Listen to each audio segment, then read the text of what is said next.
Hey, what's going on, everybody? Welcome back to the channel. It is Black Friday. Hope you guys all had a great Thanksgiving. We're looking at the NBA, Draftkings, and Fanduel picks.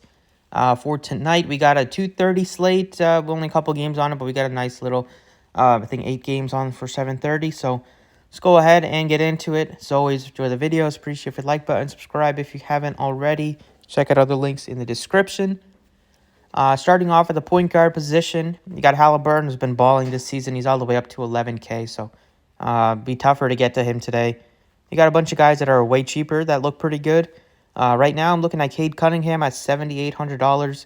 Basically, targeting any team against Indiana has been super profitable, and you're getting a ton of fantasy points in all these games. So anybody going up against Atlanta, going up against the Pacers, teams that just play super fast, don't have great defense, and are always involved in shootouts are ones that you want to target.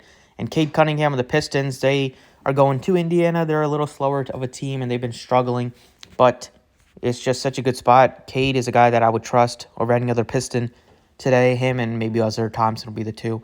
But I think he's been playing better recently. He was on a bit of a funk, a week ago, 10 days ago, and price tag is pretty low on him because he's hasn't had like crazy good games, but this definitely could be one where he puts up like a 50 piece.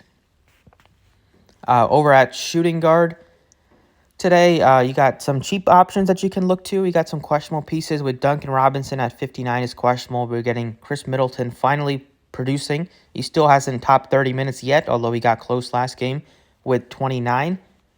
In the 4K range here, you got Caruso, decent option depending on some of the injury news with Zach LaVine is questionable again.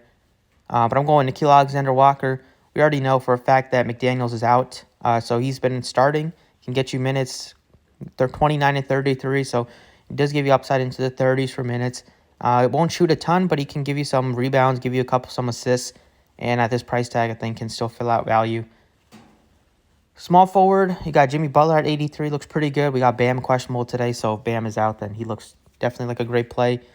If Zach LaVine is out, then you definitely want to get to DeMar DeRozan, so keep an eye on some of these injury news. It's tough to speculate right now. Duncan is questionable. I think he's probably maybe more likely to miss just because he didn't shoot well, and then we learned that he was dealing with a thumb injury. So if he's out, then I think that's going to benefit some of these other guys like Jaquez, but he's kind of priced up already at 53. But there is one guy that would benefit that hasn't been priced up, and that's Caleb Martin. So we all know the great run he had last season in the playoffs. He was injured, and now he's starting to get back to form. His minutes have increased, and 4 straight games that he's been back. In every game that he's been back, 12 to 15 to 21 to 26. And if Duncan is out, you could see him in the starting lineup. Either way, you should see mid-20s in minutes, maybe even close to 30. And at this price tag, I think he looks like a pretty good value. Looking at power forward, I think Giannis is probable, so expect him to play. I'm looking at definitely a couple guys in the 8K range. First one is Pascal Siakam, 82. He's at home in Toronto. He's been playing well. Some of these minutes have been really low because it's been blowouts or foul trouble a lot of the time. Like, you don't 3 straight games of 29, 1 game of 30. Normally, he's going to be a guy that plays mid-30. So even in those games, he was playing pretty well, like 43 fantasy points, 29 minutes, 36 fantasy points. 29 minutes, if he got 7 or 8 or 9 extra minutes, you would have been well over 50 in at least one of them, mid-40s and probably the other one. So he definitely gives you some upside. And Chicago has been a mess this season. We'll see if LaVine plays, but either way, Toronto's not been... They've been struggling a little bit too. I mean, they've been fine, but I think it'll be still a close game whether LaVine plays or not. And then last but not least, at center, I like Karl-Anthony Towns. Going to be matched up against Sabonis. He's been playing better, a lot more confidence. He has now a string of 1, 2, 3, 4, 5, 6, 7, 8 games in a row with at least 20 points. The rebounds have been there as well recently, 11 last game. Gives you some block shots and steals, which is pretty valuable, and his shots have been falling.